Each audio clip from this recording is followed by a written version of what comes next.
Most investors think that once a building has more than 4 units, it automatically falls under commercial financing. But in Quebec, that's not always the case. Several lenders will actually finance up to 6 units under residential lending, and in some cases up to 8 units, which creates a very interesting opportunity for investors. In this video, I'm going to explain how investors use residential financing to acquire 5 to 8 unit buildings, optimize the property, and then transition to commercial financing once the value has been created. This strategy is particularly interesting for investors who are targeting value-add multiplexes. In other words, properties where the rents are below market and there's a clear potential to increase them. In Quebec, several lenders will finance buildings up to 6 units under residential financing.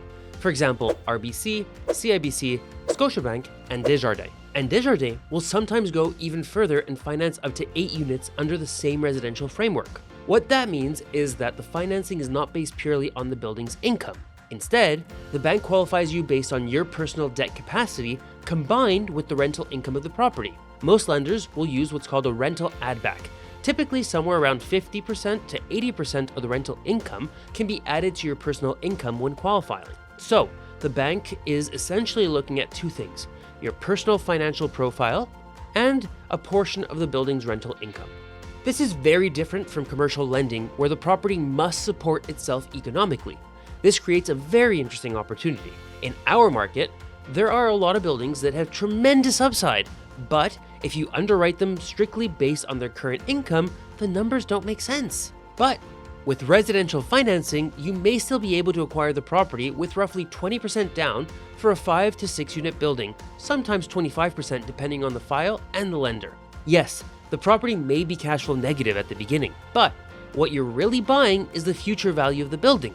Once you control the asset, the goal is to optimize the property. In Montreal, multiplexes, that often means renovating units to raise rents to market, reconfiguring layouts when units are oversized, legalizing or adding units where zoning allows, optimizing operating expenses and revenues. This is where investors create the real value in the property. Let me give you a simplified example.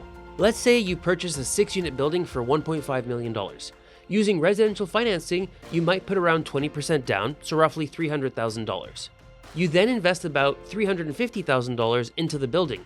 That may include renovations, tenant buyouts, layout improvements, or stabilizing the building, as well as carrying costs. After the optimization, the building's income improves significantly. At that point, the building might support a valuation of around $2.2 million. If the market cap rate for that asset is around 4.8%, the new value will be supported by that property's net operating income. Once the property has been optimized and stabilized, the next step is often to refinance it into commercial financing. At that stage, the bank is no longer looking at your personal debt capacity. They are looking at the economic value of the property, which is calculated by applying the market cap rate to the net operating income.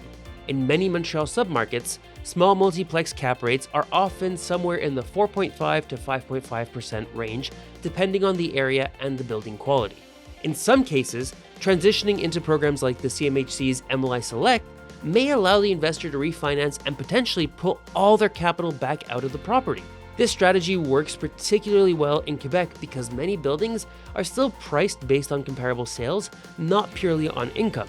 And there's still a lot of properties where the rents are significantly below market. For investors who understand how to optimize these assets, that creates real opportunity. If you're looking to acquire a value-add multiplex in Montreal, book a call with me and we can walk through your strategy and help you analyze potential deals. And if you enjoy this kind of content, make sure to subscribe for weekly Montreal real estate investing breakdowns. Thank you so much and catch you on the next one.